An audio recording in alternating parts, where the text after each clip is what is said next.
I returned to my hometown after 6 years, not to reconnect, but to destroy the man who betrayed me. What started as a quiet plan for justice soon turned into a dangerous game of truth, love, and survival. I slow the car to a crawl as I turn onto Maple Street. The place hasn't changed much since I left. Same cracked pavement, same rusted mailboxes, same tired-looking houses. But tonight, everything feels different. Maybe it's me. Maybe it's what I came here to do. Before I continue, like this video and subscribe to this channel to get more interesting stories like this. My hands grip the steering wheel tighter. The leather's worn smooth after years of driving, but my palms still sweat. I glance at the rearview mirror. My eyes look older. Not by age, but by experience. It's been 6 years since I left this town, and I swore I'd never come back. But here I am, headlights cutting through the night, heading straight for the man who ruined my life. Marcus Reed. Even the name makes my jaw clench.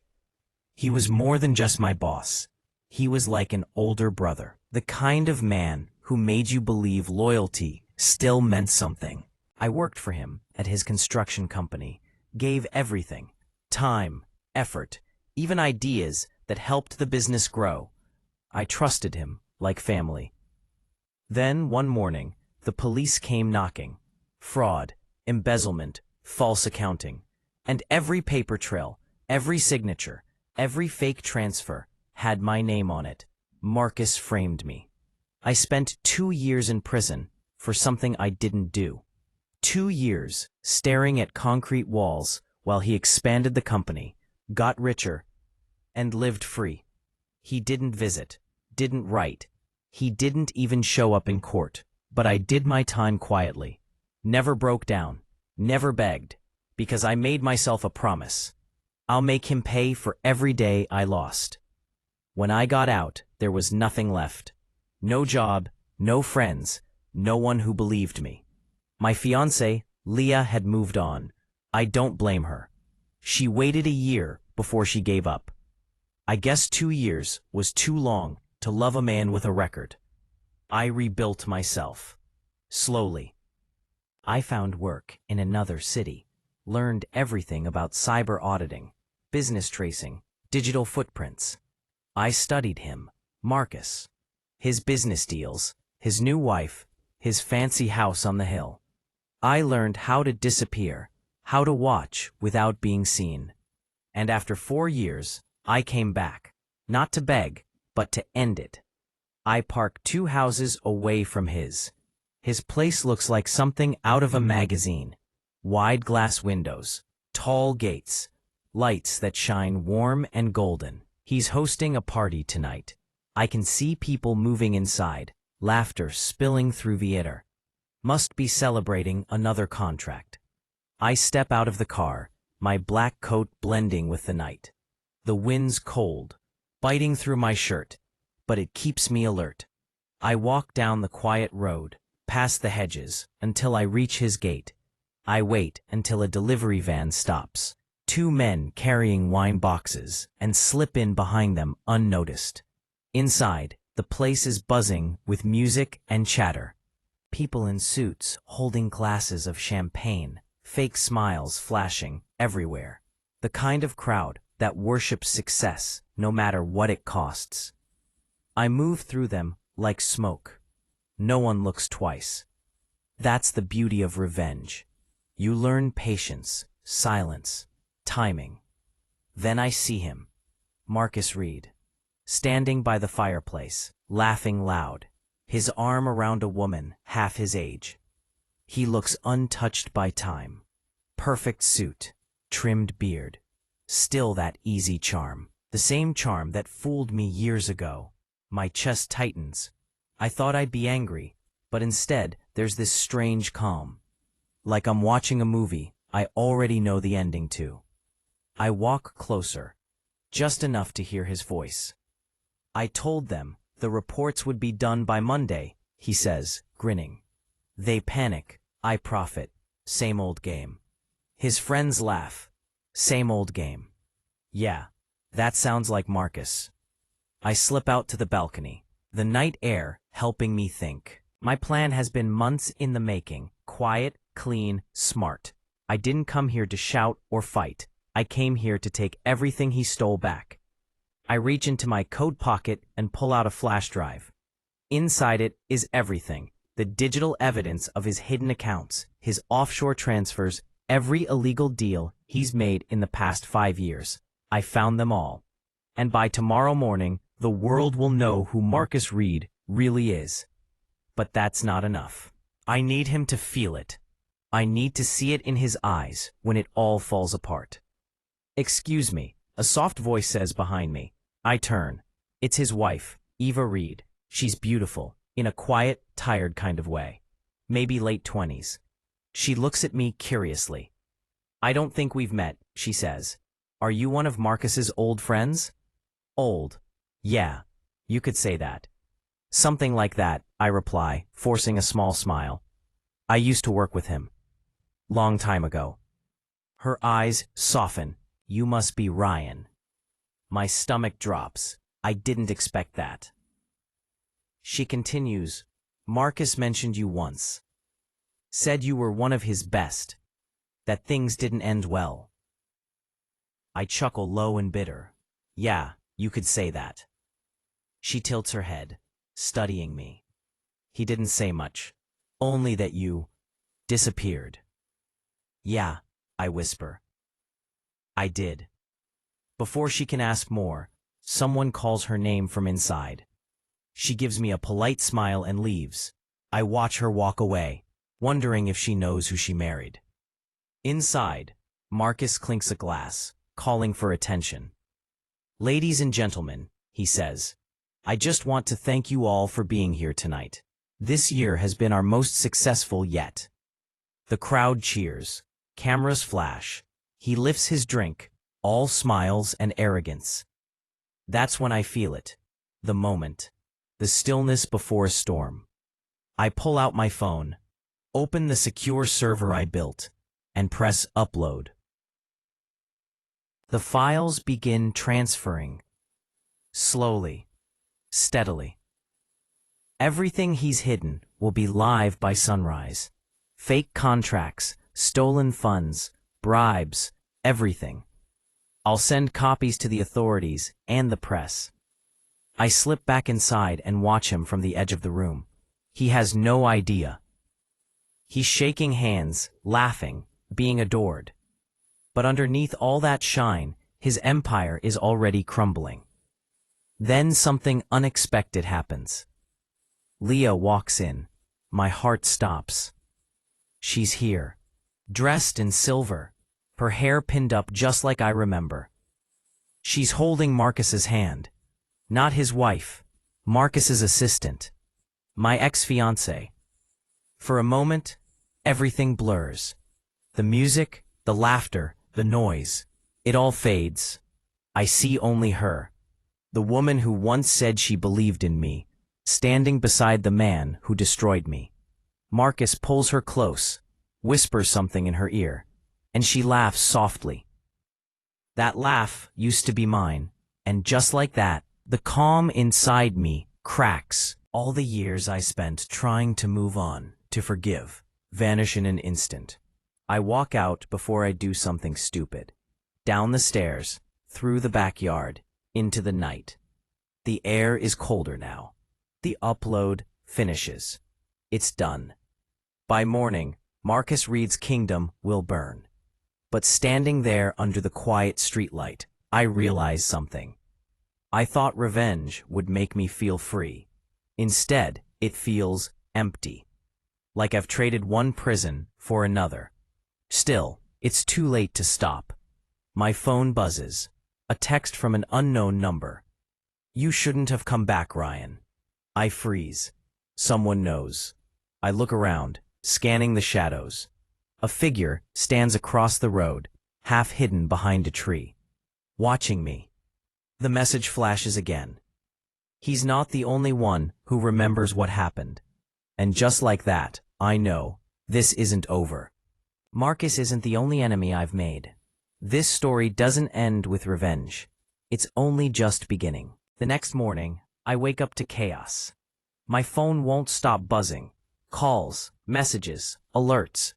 Every news site is flooded with headlines. Business tycoon Marcus Reed under investigation for fraud. Offshore accounts linked to Reed Construction. It's everywhere. TV, social media, even the morning radio. He's finished. I sit on the edge of the motel bed, staring at the screen. I should feel proud. Victorious even. I did it.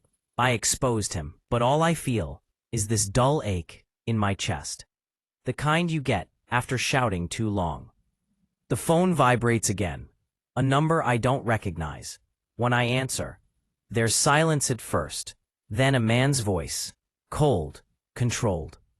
You really think you're the only one who wanted him gone? I say nothing. You started something you don't understand, Ryan. Walk away. The line goes dead. I stare at the phone for a long time. Whoever that was, they knew my name, and they sounded like they meant it. Outside, the morning light cuts through the blinds. Dust floats in the air. I grab my jacket and step out. The air smells like rain, heavy and sharp. Somewhere in the distance, I can hear sirens. Marcus's empire is crumbling, and I want to see it. His house looks different in daylight. The golden glow from last night is gone. Now, it's crawling with reporters and police cars. The gates open, people shouting, cameras flashing. I park a few blocks away and watch from across the street. Marcus steps out in handcuffs. His perfect suit is wrinkled, his face pale. He tries to smile for the cameras, but it's weak. The mask is gone. For a second, our eyes meet, and he knows. He knows it was me. The look on his face isn't anger, it's betrayal, the same way I looked at him years ago. Funny how life loops like that. Then I notice something strange. His wife, Eva, isn't there. Neither is Leah. I pull out my phone, open the tracking app I used last night. I had set up a trace on Marcus's assistant account, Leah's. The dot blinks on the map, miles away, somewhere near the docks. My gut tightens. I start the engine and head there. The docks are quiet at midday. The sky's gray, seagulls circling above. I find her car parked near an old warehouse. Doors slightly open, one headlight still on. I step out, my shoes crunching on gravel. Leah, I call out. No answer. Inside, the air smells like salt and rust. My voice echoes off the metal walls. That's when I see her. She's standing near the water, arms folded, staring at the waves. Same silver dress from last night, now wrinkled. She doesn't turn around when I approach. So, she says softly, you finally did it. You knew? My voice cracks. She sighs. Of course I knew. You were always predictable, Ryan.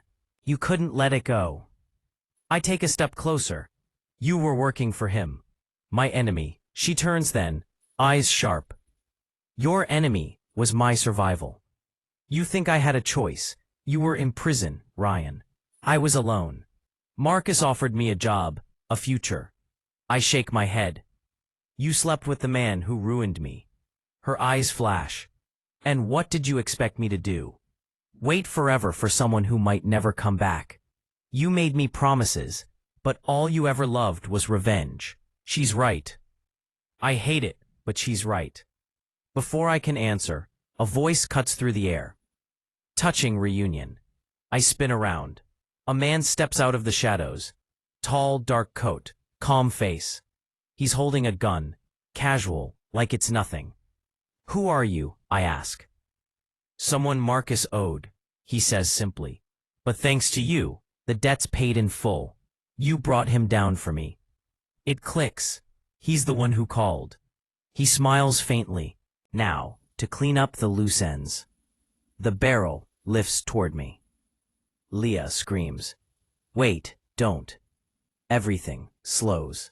The gunshot cracks the air. Birds scatter into the sky. I stumble back, hit the floor hard. Pain burns through my side. The man walks closer, expression cold. Should have stayed gone, Ryan. Then, suddenly, another shot. But it's not him, it's Leah. She's holding a small pistol, hands shaking, eyes wide with shock. The man collapses. Silence. For a moment, all I hear is the ocean. Leah drops the gun, rushing to me.